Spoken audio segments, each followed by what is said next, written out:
I have to be honest with you. When I first opened the briefing for today's deep dive, I actually thought there was a typo in the file name. I had to double check it. Oh, yeah. Because the topic is Parasite SEO. It's a vivid name, isn't it? Vivid is one word for it. Nasty is another.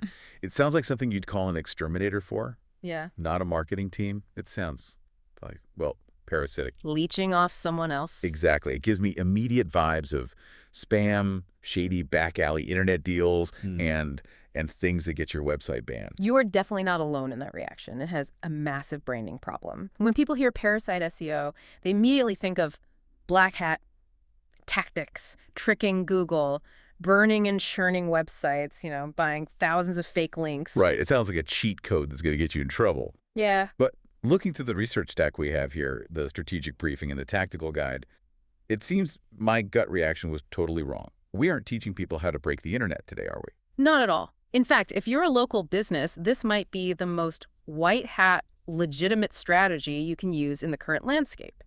It isn't about being a leech. It's about survival. Survival is a pretty strong word. It's the reality, though. Think about the problem local businesses face right now. Let's say you launch a new law firm or a plumbing service or a roofing company. You spend thousands building a beautiful, fast website. You launch it. And then Nothing. Crickets. absolute silence. You enter what SEO professionals call the sandbox. The sandbox, I've heard this term. That's the waiting period where Google basically ignores you, right? Essentially, it's a trust probation. For a brand new domain, it can take 6 to 12 months for Google to trust you enough to rank you for anything meaningful. You're invisible. And your competitors who've been online for 10 years are taking all the calls. All of them. You're just stuck in the waiting room asking for permission to be seen. And that's the killer. Yeah. While you're waiting for Google to trust your shiny new website, you're bleeding cash. Can't wait a year to get a phone call. Exactly. And that is where Parasite SEO comes in. It's a shortcut, but it's not a sheet. Instead of waiting years to build your own authority from scratch, you borrow authority from platforms Google already trusts implicitly. Okay, so that's where the parasite metaphor comes from. You're attaching your content to a bigger, stronger host. Precisely. But a friendlier and perhaps more accurate term the research uses is distributed authority. Distributed authority. I like that better. So the mission for this deep dive is to explain how a local business can use these third-party platforms, we're talking LinkedIn, Reddit, YouTube, to rank in days instead of months. Okay, I love the promise of ranking in days. That sounds like magic.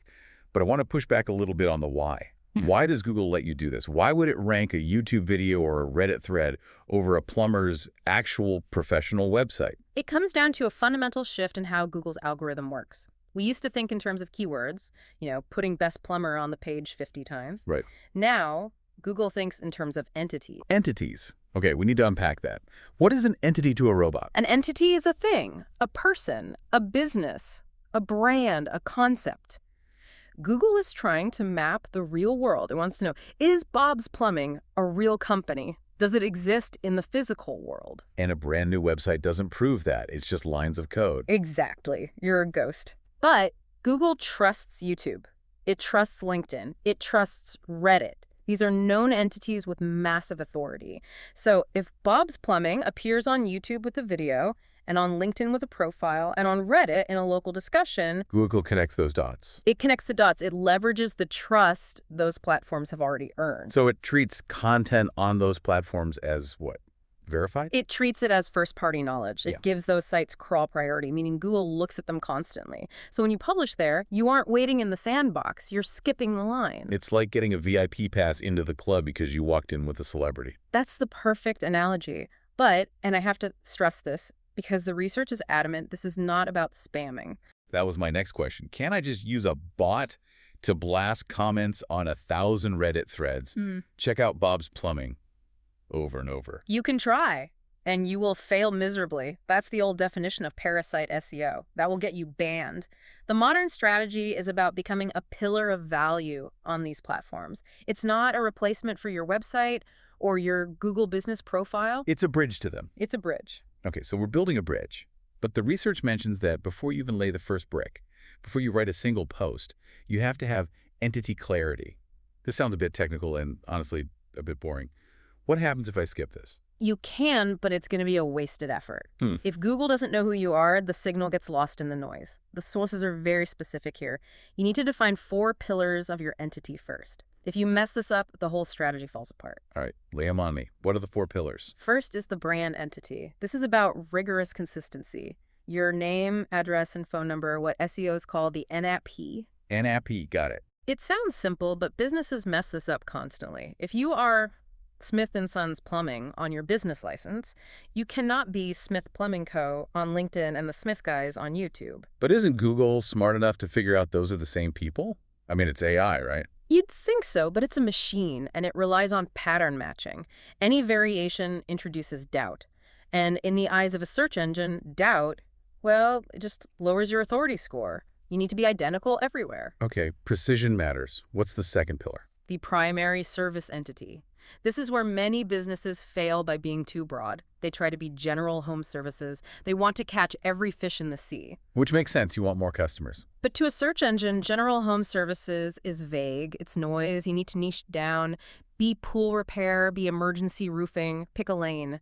Establish authority in one specific niche, then expand later. Okay, pillar 3. The geographic entity. This is massive for local businesses. It's more than just slapping Chicago on your profile text. It involves the real-world context of your location. What does that mean? Real-world context. It means the climate, the regulations, the local vernacular. If you're a roofer in Miami, your geographic entity involves hurricane codes and humidity. If you're in Denver, it's snow loads and ice dams. Google knows these concepts are semantically related to those locations. If your content reflects that, you look real. That's fascinating. So you're proving you're local by knowing the local problems. And the 4th pillar? Supporting entities. These are the tools, materials, and certifications you use.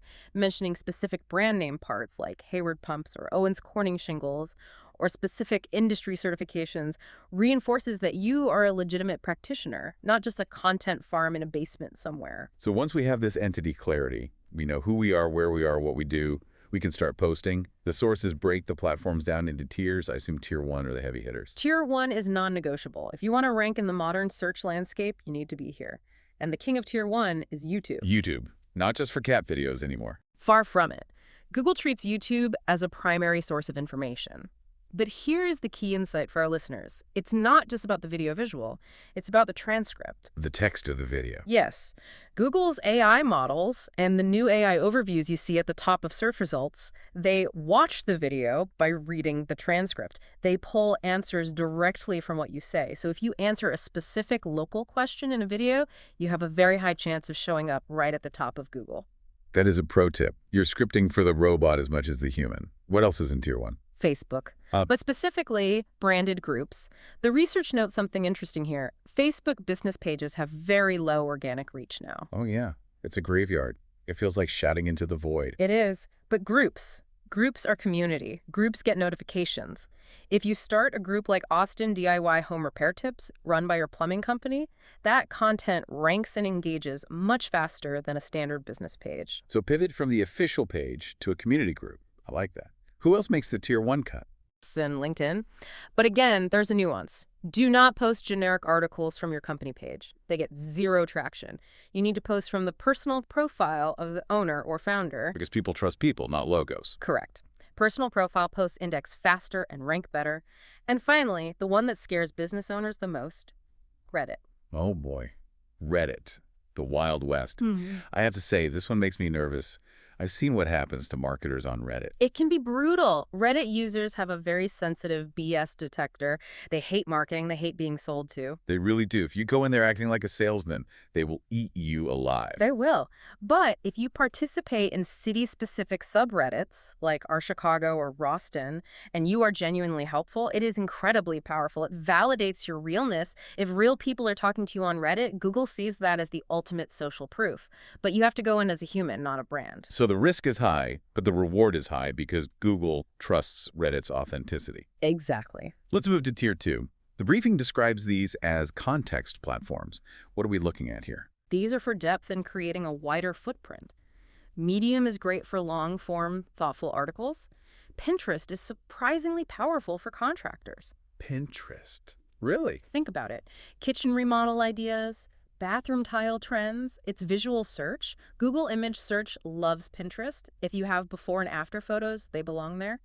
And then X, formerly Twitter, just to have a pulse, a sign of life. Now, I want to spend a minute on Tier 3. The outline calls this AI and answer engine surfaces.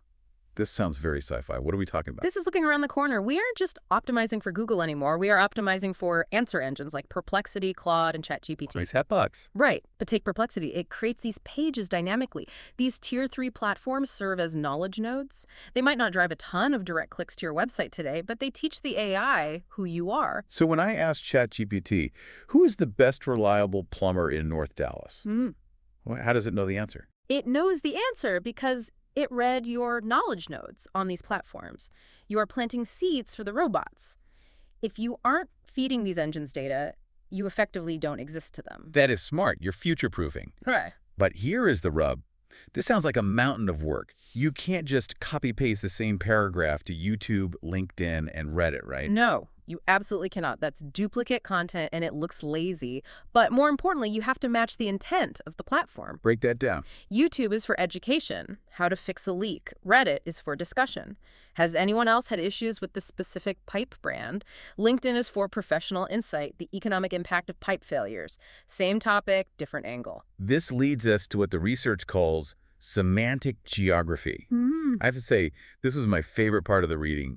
It sounds fancy, but it makes so much sense. It's the secret sauce of this whole strategy. Explain it for us. What is semantic geography? Okay, the old way of doing local SEO was keyword stuffing. You'd write plumber in Dallas 50 times on a page. We are the best plumber in Dallas.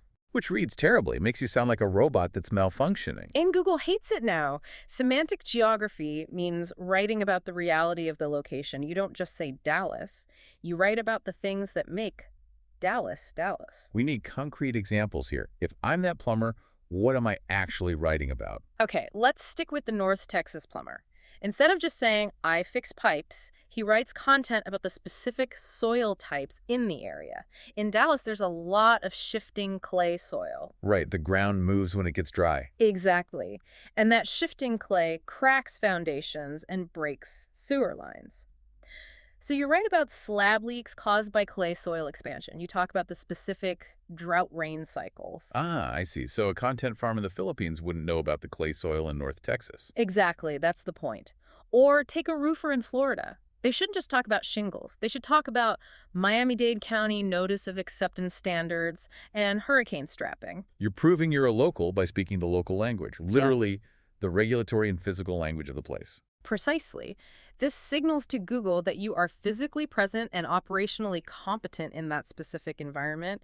It grounds the AI in reality. The source material outlines a local content stack to help organize this. Yeah. What does that look like? It breaks it down into 4 types of content you need to rotate through. First is explanatory, how things work, how a heat pump handles humidity. Straightforward education. Second is situational. This is huge.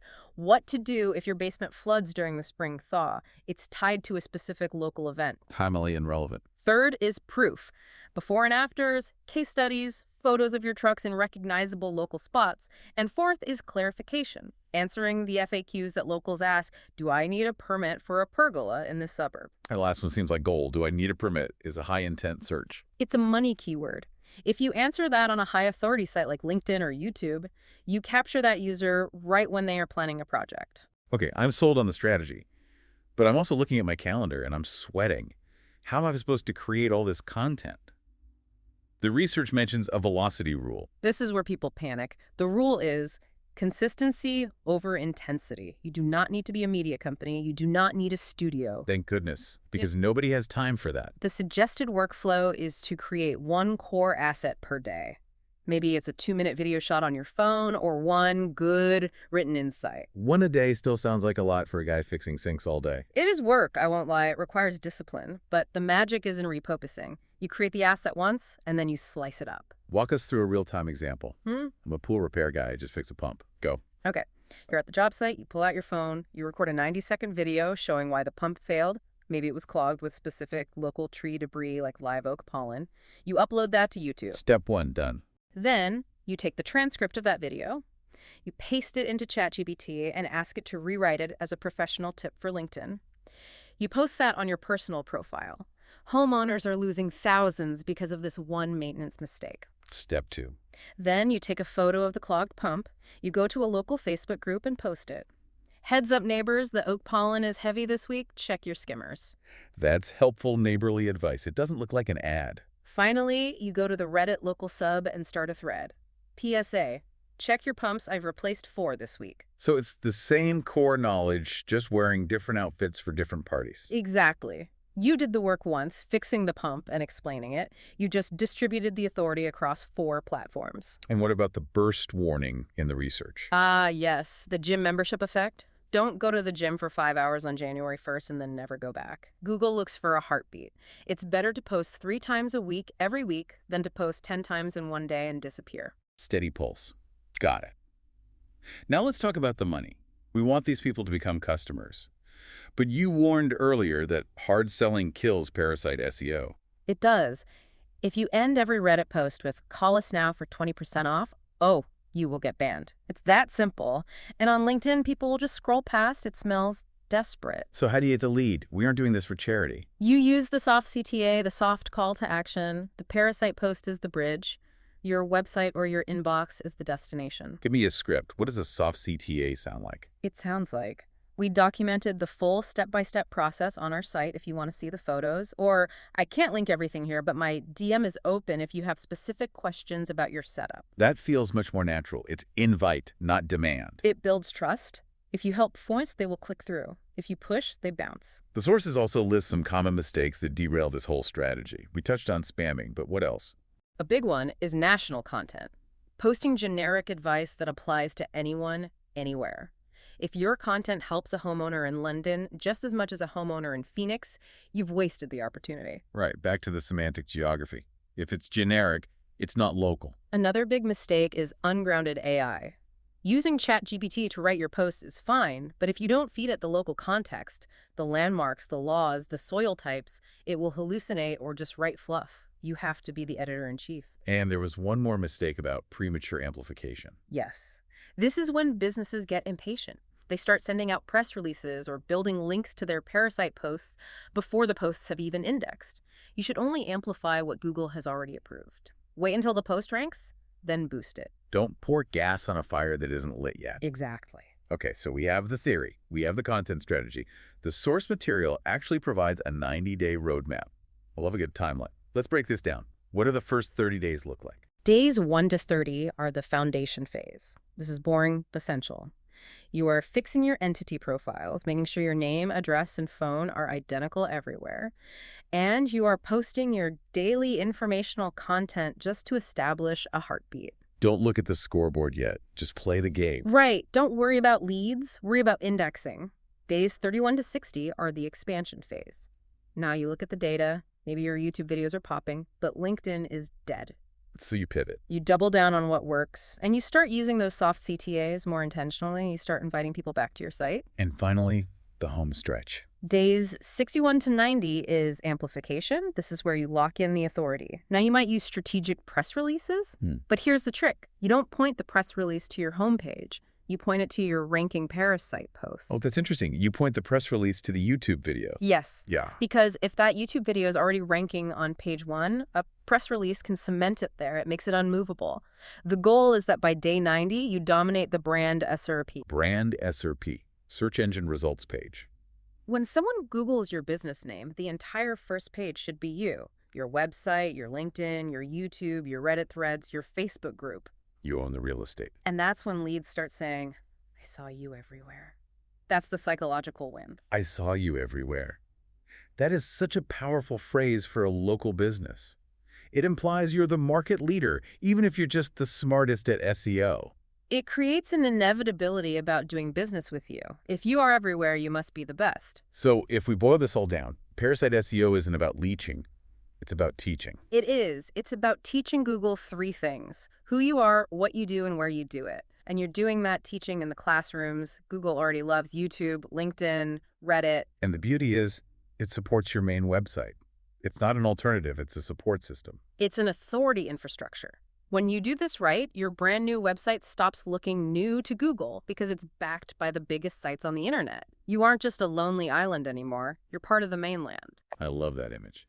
So, for everyone listening who might be staring at a website that's stuck on page 50 of Google, wondering why nobody is calling, stop banging your head against the wall. Pick one platform, just one. Maybe it's YouTube, maybe it's a local Facebook group. Get your entity clarity sorted, make sure your name and details are perfect, and just start being helpful in a specific local way. It's not a hack. It's just being where the people and the algorithms actually are. And remember, the goal isn't just to rank, it's to be the answer to the questions your local customers are asking. If you do that on platforms Google trusts, the rankings will follow. There you have it. Don't be afraid of the Parasite label. Be the authority. Thanks for diving deep with us today. Always a pleasure. And here is a final thought for you to chew on. If AI search engines are becoming the new standard, and they pull their answers from trusted platforms like Reddit and YouTube, is your website even going to be the most important digital asset you own in 5 years? Or will your distributed reputation, your footprint across the web matter more than your .com? Something to think about. See you on the next deep dive.